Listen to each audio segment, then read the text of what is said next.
Variety is a real key. I do invite people to sometimes take a risk, to maybe go and see a film that is probably not necessarily in your wheelhouse. That's where the real flavour in life is.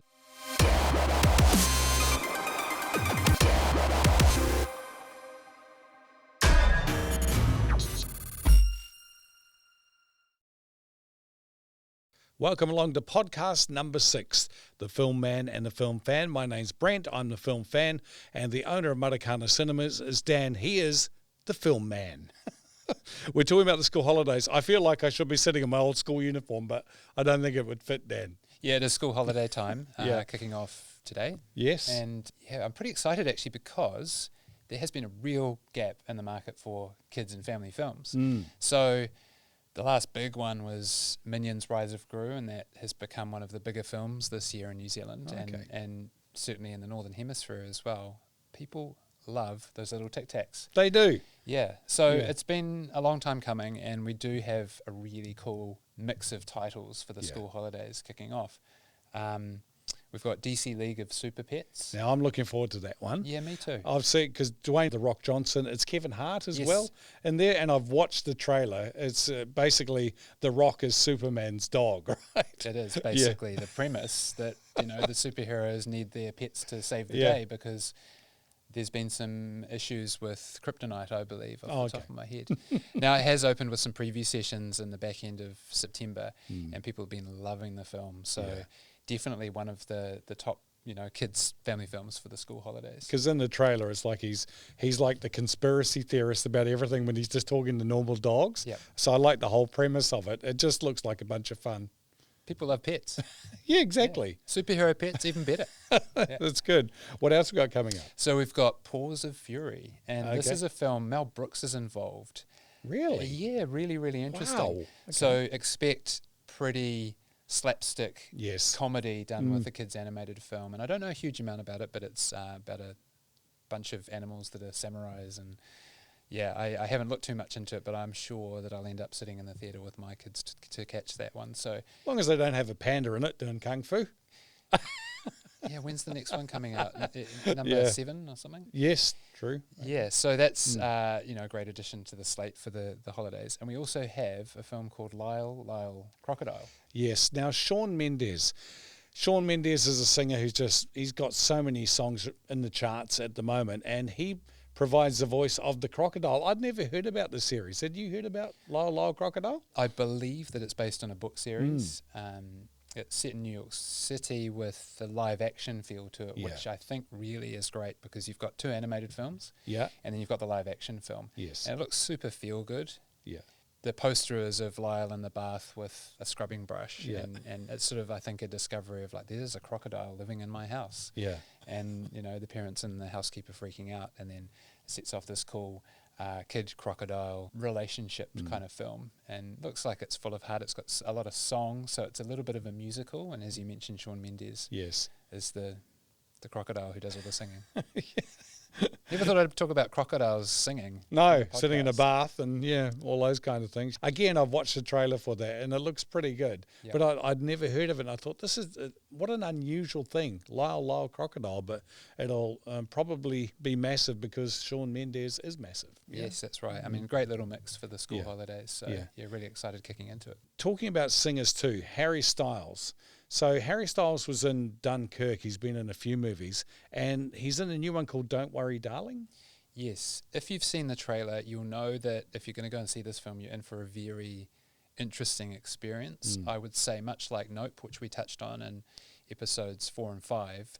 It's a film that you watch the trailer, and the fact that you don't really know what's going on is a big draw for getting you into the cinema. Okay. There was a film a few years ago called Booksmart, which was a comedy directed by Olivia Wilde. She is directing this film as well, and I think it's her second feature film after Booksmart. Pretty sure that's the case.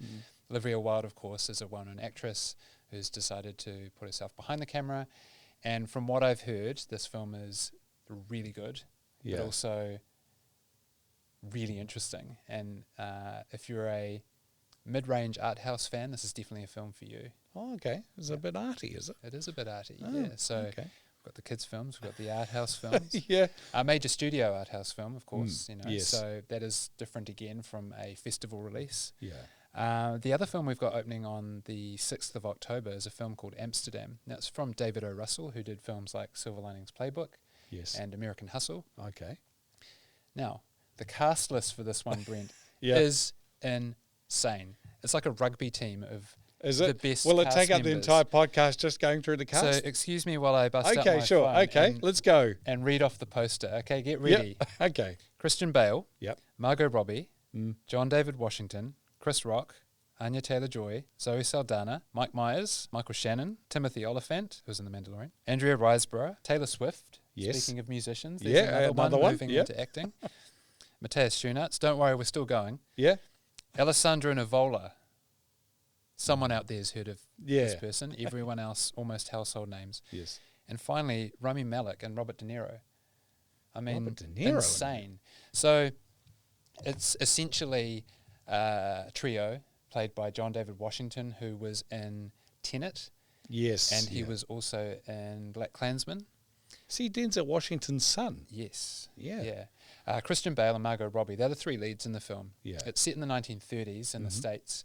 They're witness to a murder, and they are trying to not get framed for it. Yeah. And it sets off this insane story based in real life. Yeah. And it's one of those kind of got to see it to believe it kind of films. And I think also probably that cast list is going to get people in the door. Yeah. Look, David O. Russell makes really interesting films as well. And if you've seen the ones I mentioned before, Yeah. I think it's built in. You're going to come and see this film. I'm really excited about that movie, and I can't wait to see it. How are they going to get, who goes on the poster first? That's the thing, is the poster 7 foot long, It's a standard size poster. The font is just really, really tiny, and hence why I had to zoom in that's right. on the poster. But yes, the three leads, they obviously get top billing, and it says at the bottom with Rami Malek, with Robert De Niro. So, I mean, It's in font Arial 5, so you'll just have to look at it pretty closely. yeah, there's an actor in there for everyone. Oh, So I think it's a 4-quadrant film. By that I mean kids, adults, grandparents, male, female. You're all going to want to come and see. Well, maybe not the kids. Depends Yeah. on the rating, of course, Of which course. We've touched on before. yeah. So really excited about that title. Obviously, we've got See How They Run Yep. and Ticket to Paradise and Official Competition all playing through into October through Yeah. the school holiday period. So the lineup is really insane. There is Yeah. so much good content for us What through about this period. Black Adam. Yeah, well, that releases at the back end of the school holidays. Yes. DC's latest film, Dwayne "The Rock" Johnson playing the title character Black Adam. I don't know much at all about the character myself. Nevertheless, superhero films just are popular. And Yeah. Dwayne "The Rock" Johnson, one of the biggest actors on the planet, it's going to be really interesting to see how that film performs. Yeah, because I think initially the stories I've read that Black Adam was supposed to be in the first Shazam movie. Okay. But Dwayne "The Rock" Johnson said no, he's got to have his own movie, so that's why he didn't appear in it. Well, with your excitement about Shazam, Brent, I Yeah. think you're the better person to talk about Black Adam. So feel free to wax lyrical about how excited you I've are. been watching the trailers and it's got The Rock in it, so I'm going to go see it. And Yep. it just visually, it looks pretty stunning as Yeah. well. So that's October the 20th Yeah. here at Matakana at least, and I think worldwide it's around about the same date. They tend Yeah. to get the same date release for big pictures like that. Yeah. Now, the other thing I've been thinking about too is Matakana Cinemas is different from other cinemas. You have blockbusters, you have festivals, you have documentaries. Why do you do that? That's the question. What makes it something that you think is really important for the cinema to do? Yeah, great question. I'll come to the actual answer on that one. Yep. Because basically what you said is, hey, we've got this kids content that we've been talking about. We've got Don't Worry Darling in Amsterdam, which are studio films. Yeah. We do have some art house later in the month, Yeah. and obviously the art house titles that played in the festival through July and August. We also have the Show Me Shorts Film Festival, Yes, which is yes. playing the Sampler on the 16th of October, and we've got the Cost of Progress screening on the 19th of October. We've got the National Theatre, Yeah. Straight Line Crazy starring Ralph Fiennes. So Yeah. there's that. There's the Met Opera, which has also been playing through late September and into October. So absolutely, you're right. There is a huge range of titles. With us being a 3-screen cinema, it sometimes makes it really difficult to fit everything in. I'm That sure. comes down to a little bit of savvy programming and speaking to the distributors about what I can do with films, what I can't. I feel like I'm at the point where I'm experienced enough that I've built up enough trust with the distributors to do right by their titles, because look, at the end of the day, this is a business. Yes. And we need to do right by the distributors by maximising the box office potential for the films. But look, if a film's not working, then another film fills that vacuum. And that's about us talking to the distributors about it. It might be that an art house film really takes off. Might be that an art house film like Top Gun Maverick really takes off. Too many jokes and puns in that one. So excuse me. You know, if we've got a film that is really art house and it's going to appeal to the art house audience, the reality is that it's only going to appeal to a smaller amount of people than say Top Gun or Black Adam or See How They Run. And we are trying to constantly calibrate and work out and forecast where a film is going to sit in terms of admits every week. So we program the sessions accordingly.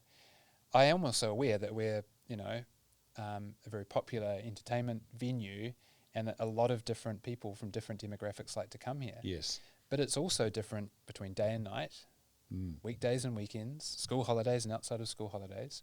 So trying to get that mix right is a constant calibration of titles. So I'm looking at the weekdays, and I know that a film like Mrs. Harris Goes to Paris, coming out on October the 20th, has huge built-in an appeal to the senior market who have they're more time rich. They can come during the weekdays. That film, I think, is going to perform really well because it is fantastic for one, and it is the next film off the rank that demographic is really looking at, because we've been trailering it hard on the films that they are coming to see now, like Elvis and See How They Run and Ticket to Paradise. Then you have films like blockbusters, and those films do struggle a little bit on weekdays, but come nighttime and opening week and opening weekend, they just go ballistic. So they need to be in the biggest cinema.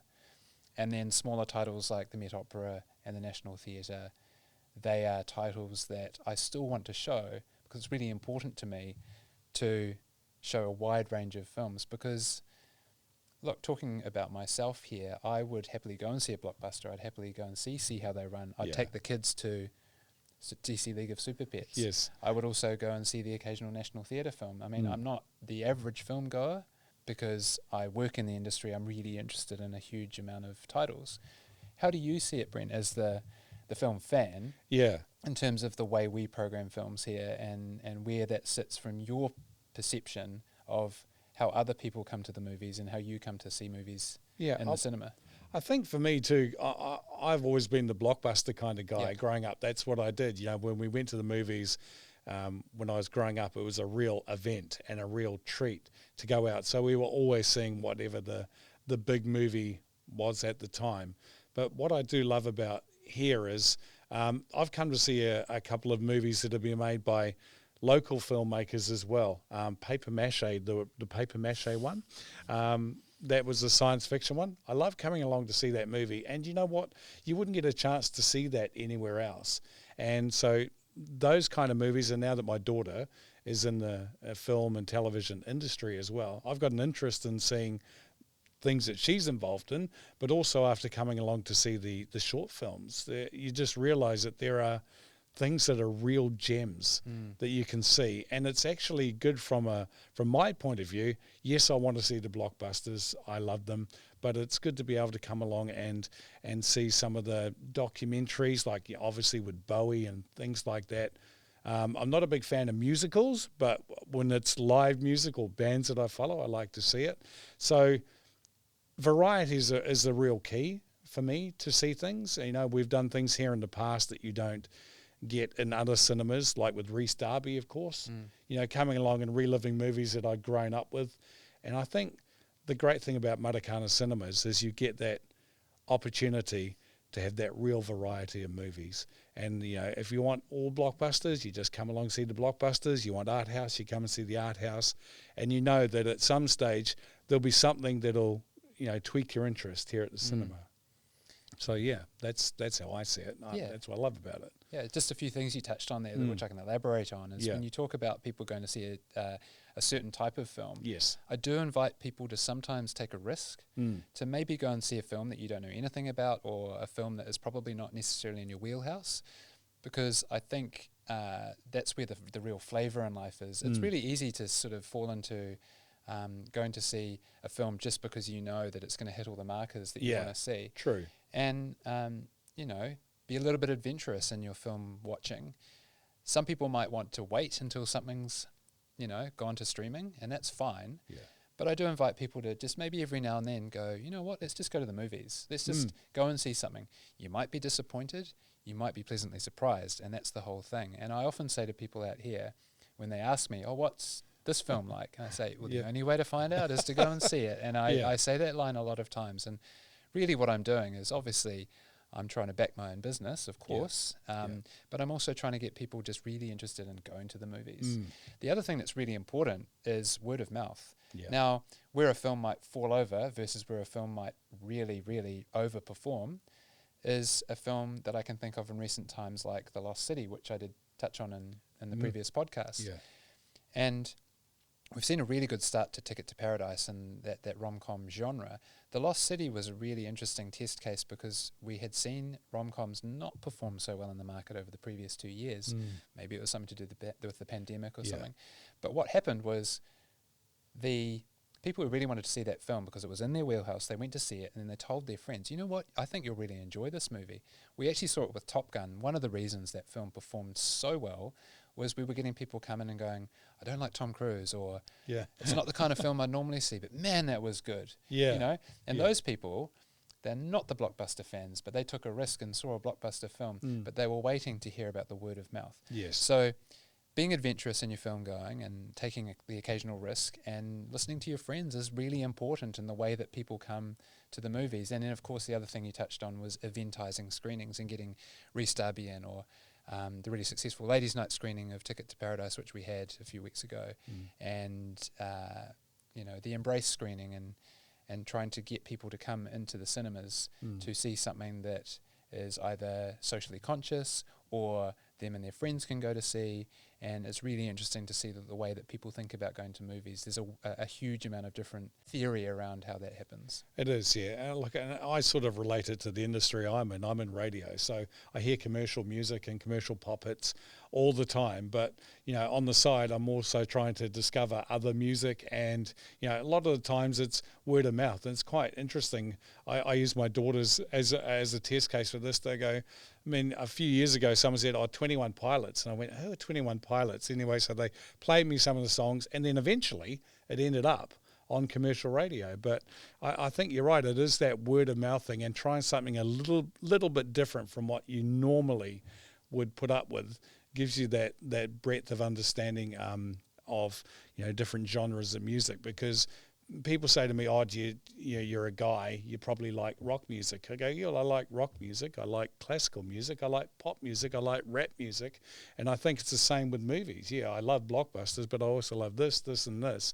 So I think, you know, what you're doing here runs in parallel with just giving you some more variety in life. Yeah, thanks, Brent. I mean, I don't really have much more to add, so we'll take it as that. I really appreciate your feedback on it, because it's really nice to actually talk to a fan about it. I did have an idea while you were talking, though. Yes. The music fan and the music man. Yeah. Podcast number 2, that'll be coming out in December. I think we're lucky that we get things like Moon Age Daydream, which people loved, you know, which came out in September, where there's, you know, people can get their music hit in the cinemas as well. Yeah, that's good. All right, so I think next time for the next podcast, let's just make a note. We'll wrap this one up, but I want to talk about something that you said, and I went, oh, actually, I never thought of that. Is about the trailers that you place with the movies that you're showing. I'd have thought you just put, everything that's coming up there. Yeah, well, I'm lucky enough to be able to do that myself, and I sort of get a few little pokes and prods from the distributors every now and then. But yeah, it's part of the film programming process. Okay. We'll look at that at podcast number, what number will we be up to? 7. Podcast number 7. I wish I could count. That would make this thing so much easier. Thanks, Dan. You're welcome. Great to chat to you again.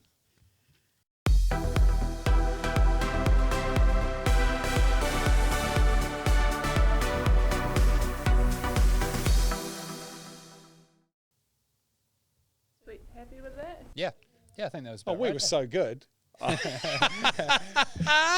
Speak for yourself. Yeah. No, that's good.